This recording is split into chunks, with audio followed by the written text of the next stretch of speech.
Welcome to Samba Samba. Enjoy the video. Start by checking the pool stairs for hollow sections and trapped air. Measure stair volume and multiply by water density to estimate buoyant force.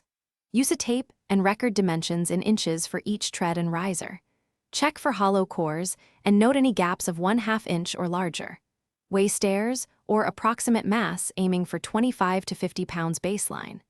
Inspect the pool floor for uneven spots or debris under the stairs. Mark measured points for later anchor placement and weight distribution planning. Choose anchor methods based on permanence and pool material. Use stainless 1/2-inch bolts and PVC anchors for permanent mounting on concrete decks. Drill with a masonry bit at marked positions and set anchors 1 inch deep. For rentals or vinyl pools, install suction anchors with 25 lb holds for temporary stability. Use 3-foot nylon straps with cam buckles to secure stairs to anchors without damaging liners. Tighten straps gradually and test stability by applying downward pressure on each tread. Add ballast to counteract remaining buoyant force and shifting loads. Place 25 lb sealed weight bags under and around stairs for extra ballast and stability. Distribute weights evenly across the lowest tread and along the sides to prevent tilting.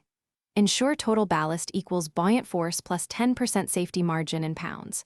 Seal any exposed hardware with silicone to prevent corrosion and liner damage. Recheck bolts, straps, and weights every month and after heavy storms for safety, and adjust as needed. Thanks for watching. Consider subscribing if we helped you.